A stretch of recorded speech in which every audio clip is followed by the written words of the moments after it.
I took delivery of this long-range Model Y 1 year ago, and since that day, I've spent, obviously, a ton of time with this car. I've put a lot of miles on it, I have gone through a lot of good times and bad times, and I've learned all its quirks and features, and I've got many thoughts on it. Some good, and also some bad as well. In fact, 1 year later, I can easily say there are 5 big mistakes that I made that I want to make sure you avoid making if you buy a new Tesla, or specifically if you're looking to buy a Tesla Model Y. So let me tell you what you need to know, whether you're a potential owner or a new Tesla owner or even a longtime Tesla owner. Let me tell you about the 5 big mistakes that I made when getting this car, and also sort of a general review 1 year later, the truth about the Tesla Model Y in 2023.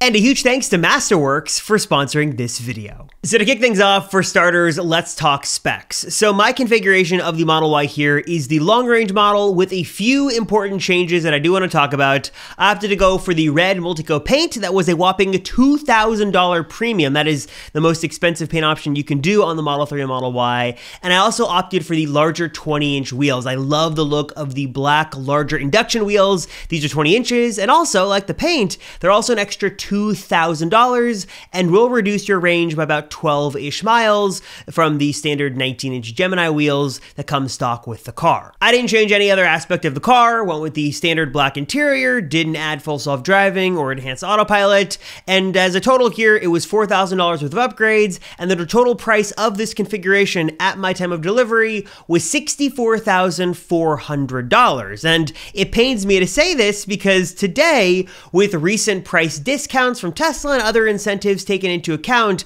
this configuration is much cheaper. In fact, this standard configuration from Tesla is now $58,990 for my specific car, and if you were to account for the EV tax incentives the federal government is giving on this car, that would make it $7,500 off, which would bring this configuration down to under $52,000, making it nearly $13,000 cheaper today than it was when I took delivery about 1 year ago. All right, so starting off, my first big mistake with this car was the configuration that I went with, because I'll tell you, 1 year later, I am second guessing myself on this model every single day. Don't get me wrong, I love the long range version, but oftentimes I wish I had made a different choice. Now, for those of you looking to buy a Tesla Model Y, you might not know that there are actually 3 different configurations you can buy. One, the most popular, is the long range model that I have here, costs about $55,000, and it's sort of the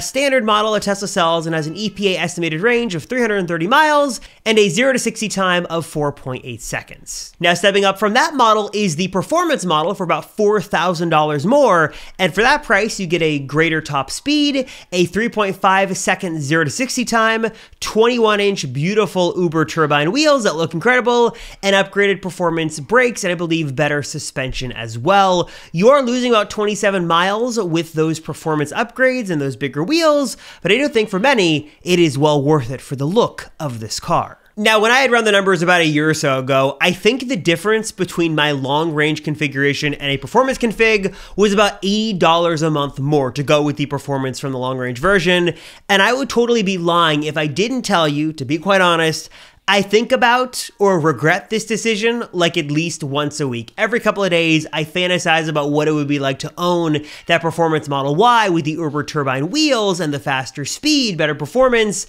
It seems, well, I know it's a very beautiful car, and sometimes I wish I had went with the performance and opted to go with that over the long-range version, especially given the price difference. Not inconsequential, but taking everything into account, $4,000 isn't all that crazy for what you get. But at least you guys can catch a break, because it seems like everywhere you turn, your bank account is getting crushed. Energy prices, grocery prices, new car prices, all are skyrocketing with seemingly no end in sight.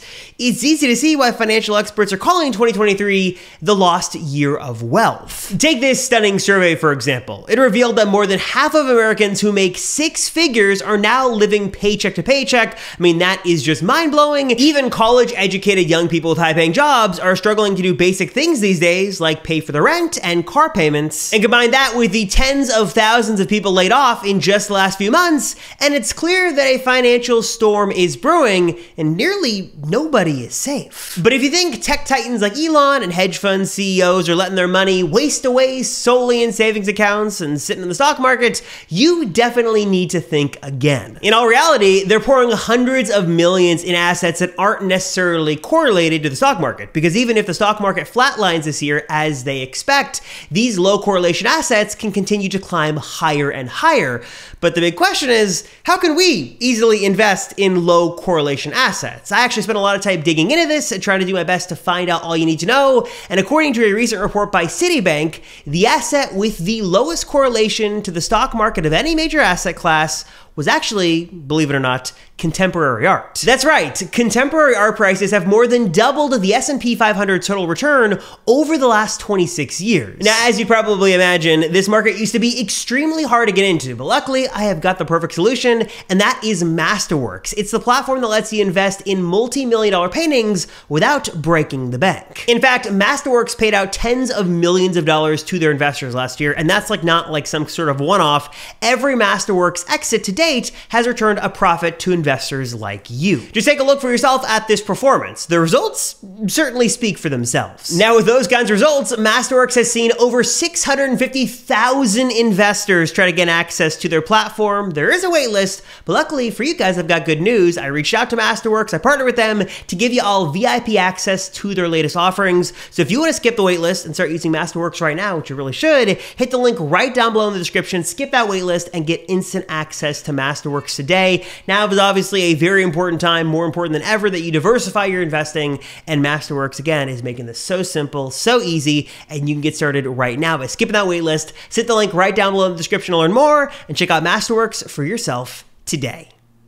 But that's not the only regret I have in terms of model, because when I took delivery of my Model Y, there wasn't the third option, at least here in the US, that you can buy, and that is a standard range Model Y. Tesla sort of reintroduced this here in North America with some pretty big upgrades and improvements. This is a cheaper Model Y that has all the premium stuff. It's got the full premium sound system, it's got 2 motors, and all for an even lower price tag, a starting price tag of, as of recording, $51,990, putting it about $3,000 cheaper than the base long-range Model Y, and basically giving you 90% the exact same experience. It's a little slower in terms of performance, you're not getting as much range, but everything else is exactly the same. And this did sort of give me pause, because I thought again that maybe I made a mistake. Maybe since I didn't go with the performance, I didn't even need the long range model. Maybe I could have saved $3,000, got a little bit of less range, but still had the same great Tesla experience. And I think for many people out there, this is a great way to go. If you're looking to get the Model Y for the hatchback that it has and its versatility in terms of storage and space, and you don't really need all the range, then by all means, save $3,000 and go with this car, because it's a really great offering.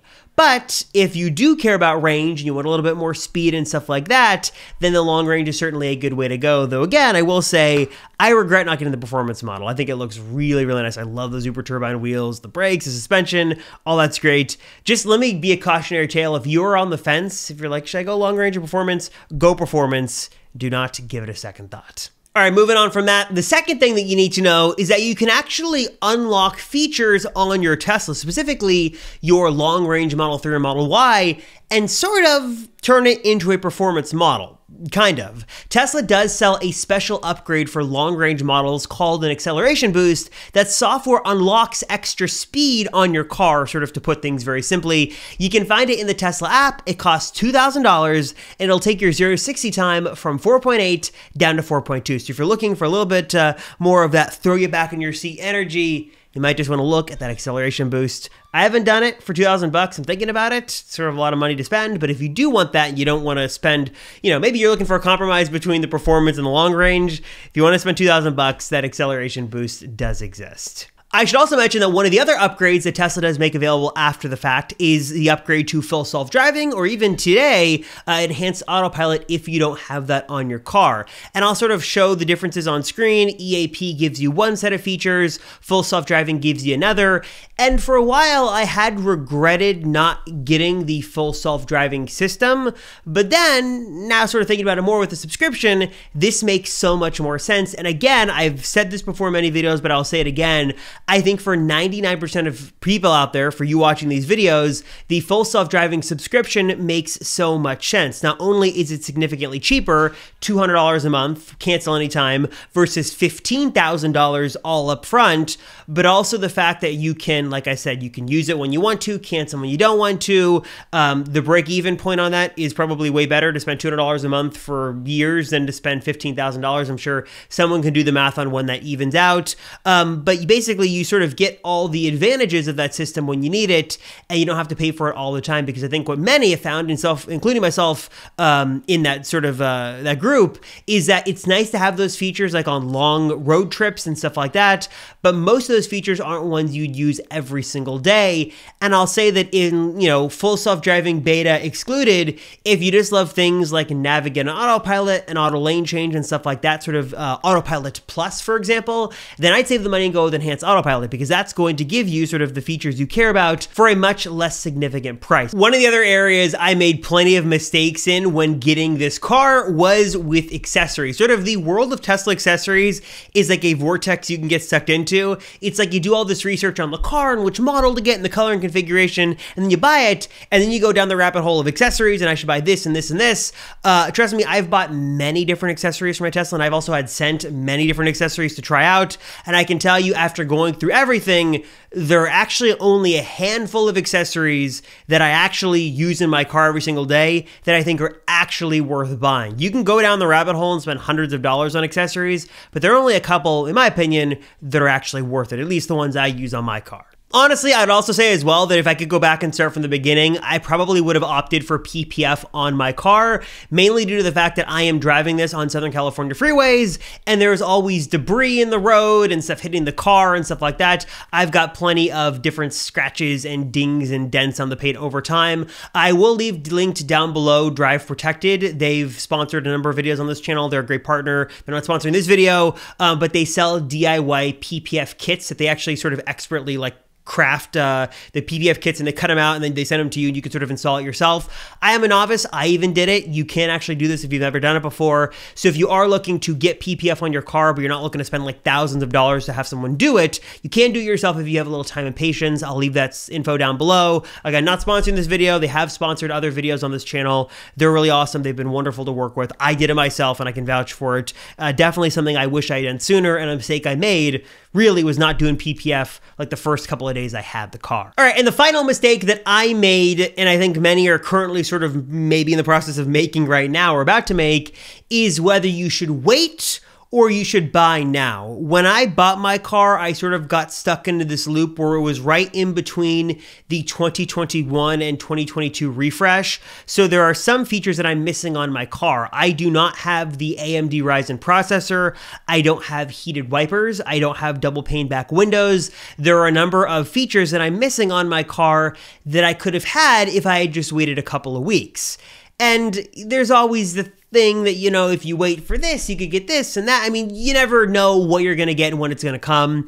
And I think that if you're going to be waiting for the next big feature, you're going to be waiting forever. And I would love to have those features on my car, but I don't, and it doesn't take away anything when I get in the car and I have just as much fun driving it every time I step inside.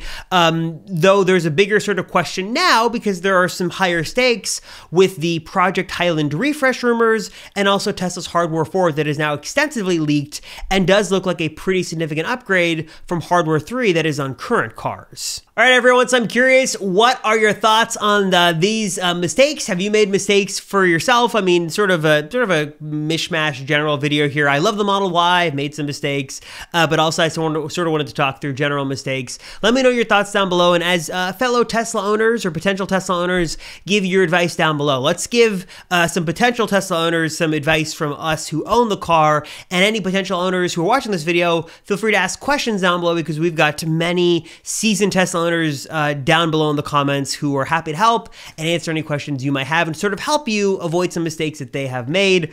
Leave those comments down below, and as always, I appreciate you guys watching. Thank you so much. I'm Robert Rosenfeld, and I'll see you all in the next one.